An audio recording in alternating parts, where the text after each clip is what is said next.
provision of the law that permits this Zoom, YouTube whole thing is going to end on December 1st. If we can limp along until then, oh, thank goodness, it's finally worked. Okay, so all right, everybody, mind the language. We are actually live on YouTube because I see it on my other computer. But anyway, what I was saying is, if this is going to continue into next year, it might be worth buying another laptop.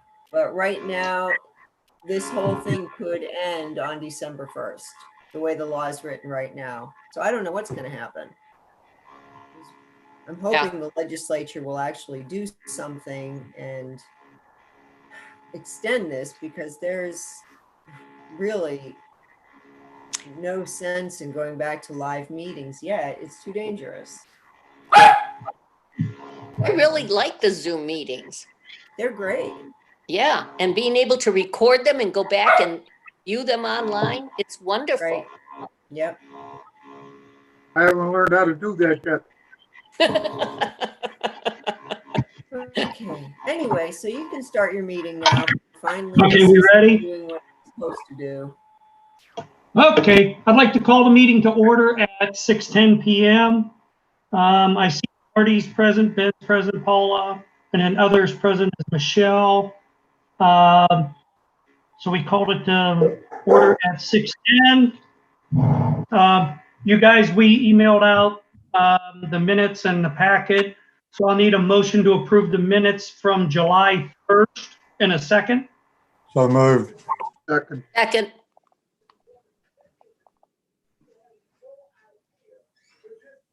Okay, thank you. In your packet, you have the appropriation status, the vendors, and the SRO report.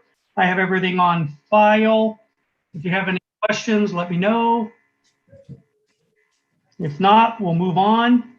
I have one under citizens, but I'll go down for new business. Michelle, do we have anything from citizens on your end?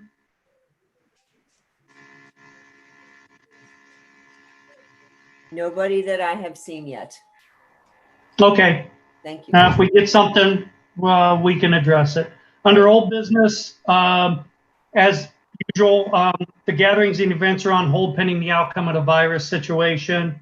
I think everybody did a pretty good job at our special council meeting last week, given the circumstances with the weather. It didn't cooperate too well, but we did what we do, and we learned some things.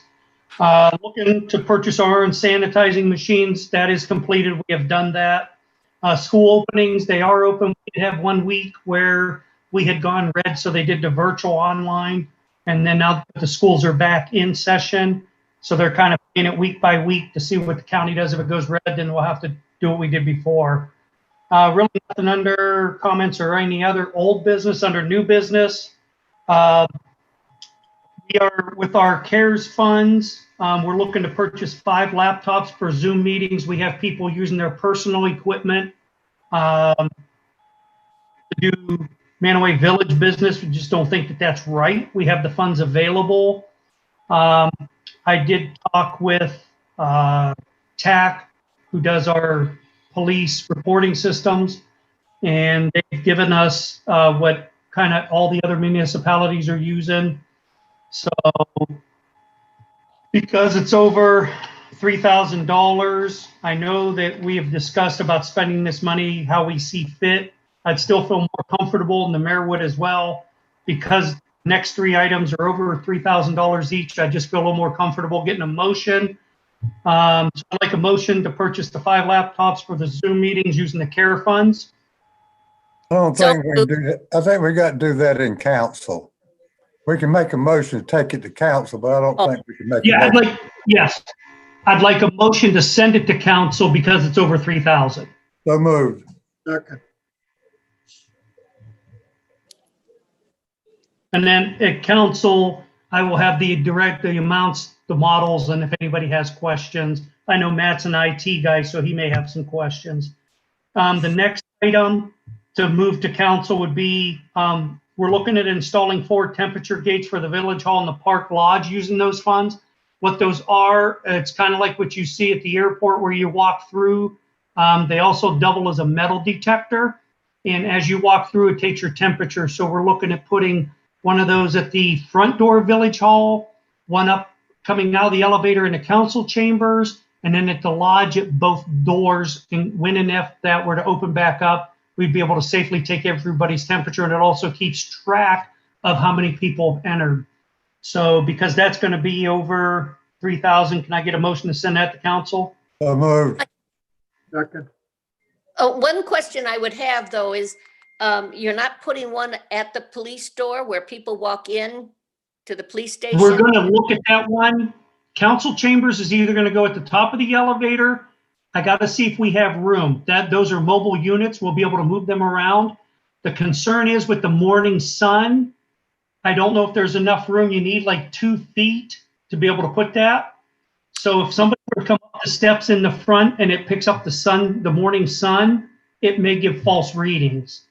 So right now I slated it to go at the top of the elevator for documentation purposes. We're going to try it at the front door, but then if it doesn't work, at least I have it.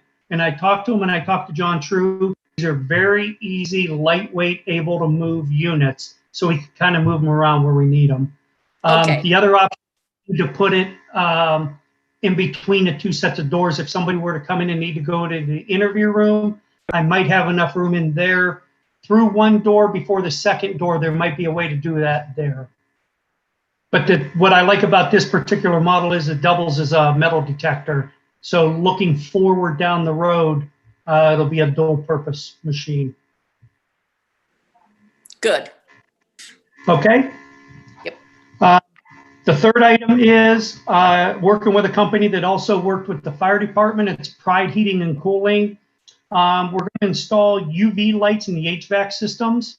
And what that does is that kills mold, dust, microbials, da-da-da-da-da. So we have 5 systems that we can do this in. We have 4 different HVAC systems at the police department, at government, at Village Hall. 2 are uprights that are in closets, and then 2 are flat units that are up overhead in the garage. And then the 5th one will be at the Park Lodge. So that one's actually up overhead in the crawl space. He looked at them. These are very easy. And that one's going to be that one was just a little over 3,000. It was like 3,200 for all 5, including installation. So if I can get a motion to send that to council. So moved. Second. And one thing, it was a omittance on my part, that is using the CARES funds. When I type these out, it just says installing UV lights and HVAC systems in Village Hall and Park Lodge is using the CARES funds to help kill any bacteria and stuff.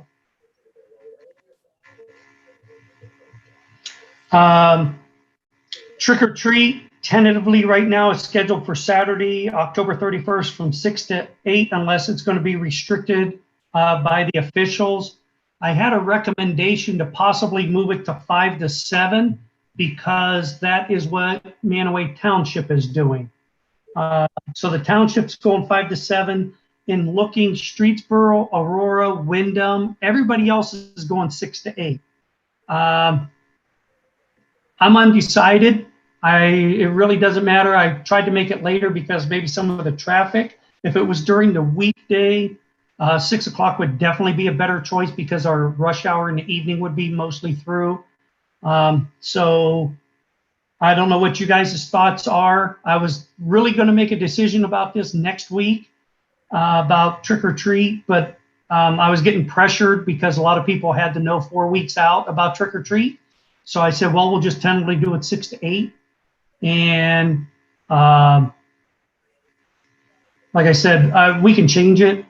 And who knows? We don't know where we're going to be between now and the 31st. The state may kind of dictate to us, or if we end up going red, I'm not quite sure how that's going to go. So any thoughts or feelings on it? If not, then I'm just going to monitor what else is going and make a decision by the middle of the month. That's Sounds good. Okay. Of course, Michelle did send me kind of what the state guidelines are. They're trying to, as always, wash your hands, sanitize, social distance, wear the mask. Just the plastic kids mask is not enough to prevent COVID.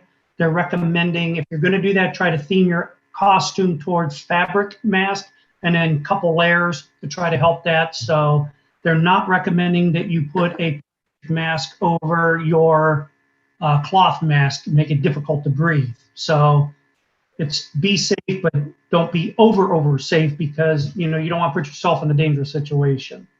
Let me add something right quick to that.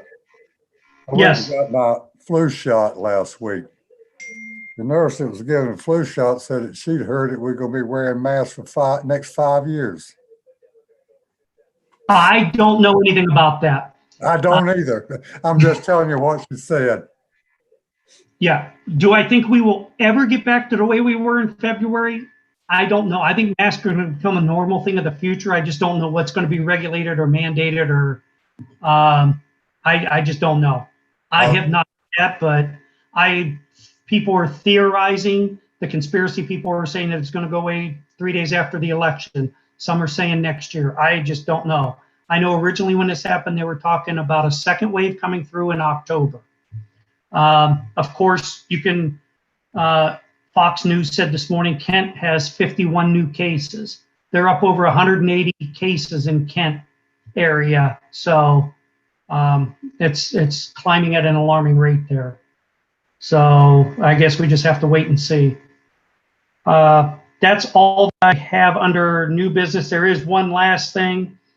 We were approached by a business on the Main Street area, and they had asked if we could put 2 15-minute parking signs down in front of the sub shop, because that's actually between, during the daytime hours, that's 2-hour parking. And they used the example of the 2 signs that are down in front of Restoration 44. I think there's a misconception that we put those signs up for Restoration 44, which is not the case. Those signs, from what I understand, and Ben would probably know this a little better than me and Marty, those signs used to be back there when Halitz was open. And then when Halitz closed, they just kind of got rotted and they fell down, and it just was never forced because we didn't have the downtown business. When Restoration reopened, and they opened up and they started getting busy, those were on the books from way back when. So we just kind of reinstalled those. They weren't installed just for them. It was for the entire downtown area. So I will talk to the owner of the sub shop, but I don't know if we want to start putting 15-minute signs up in front of every business that's opening, because then the whole downtown area is going to be limited to 15 minutes, especially with Restoration 44 opening the meat market. They're going to have a bakery in there. You got the new craft shop, the flower shop. We got other stuff opening. If we start putting limited 15 minutes parking everywhere and trying to enforce that, I think we're going to chase people out. The parking downtown is a struggle. Yeah, it is. And those 2 spaces in front of Restoration 44 are not just for Restoration 44. They're for anybody down on Main Street to park there. Right. So But you're right. Those signs were put up because Haley complained so much about people going to the bar, parking in front of his store. His customers couldn't get there. So that's why we put up 2 15-minute parking spots. Uh-huh. I don't think 15 minutes. I think that's too short. I think that's just too short for someone to go in, like at the butcher shop or the bakery, and do something. And that's just way too short, in my opinion. Okay. Well, it was brought to me, and this is the first step. So I'm throwing it out there to get ideas. I'll stop down and have a conversation with them, and maybe there's a misunderstanding that we did that just because Restoration opened up and we put those up for them. I don't know, because I haven't spoken to them. I wanted to talk to you guys first and confirm, because that was before my time. Oh, So yeah. I heard kind of what Marty confirmed was that was the thing, that everybody was going into the tavern and then, just plugging up the parking spots all day. So I'll have that conversation with the owner of the shop, and I'll probably have an update probably at the council meeting. The other part of that story is, Chief, is they were pushing snow up and piling it up, and there was no place to park in front of it at one time. Yeah. So just so you know, between now and council, when I have that conversation, that person may want to Zoom in, or it may be a comment to bring up at council just to prepare you for that. Yeah, well, it was a constant struggle when Halix was open because he shoveled everything out into the street and the plow put it right back on him, and then we get complaints, you know. So it was I a know. constant struggle. And I agree with Ben that 15 minutes is not long enough, especially, you know, now when you have to wait your turn so far back, only so many people.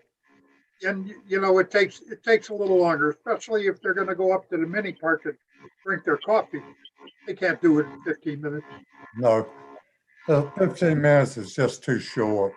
So, Well, if anybody's going to go up and drink their coffee and enjoy a sandwich or some kind of breakfast at the mini park, they theoretically shouldn't be parking in the 15 minutes. They should be parking in a different spot. I think the idea of the 15-minute parking is you park, you go get your stuff for like a carry out. It's a temporary spot, in, get your stuff and get out. But I hear what, by the time you'd park, use the crosswalks and walk up to the sub shop or up to Jake's Eats. I mean, you're going to be pushing it if you have to wait in line.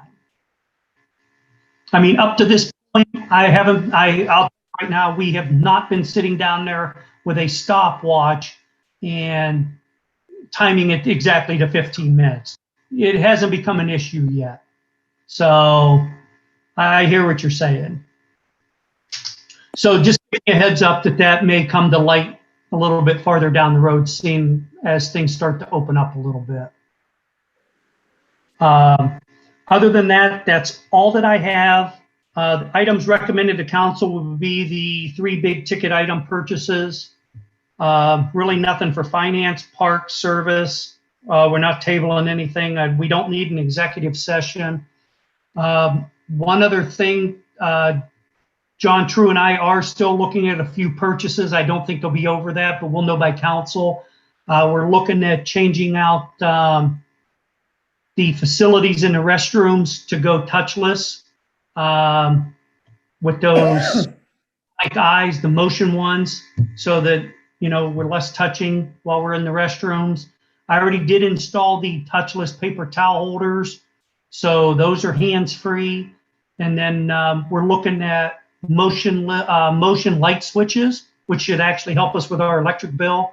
So when you walk into a room, the light comes on, and then you can set the timer. And then you walk out, and after 5 minutes or whatever we set it at, those lights will go off. That's less of the touching of the light switches.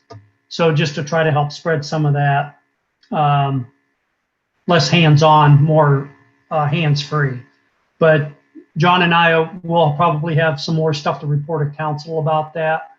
So in the meantime, that's all that I have. Tentatively right now, our next meeting will be scheduled for November 4th at 6 p.m.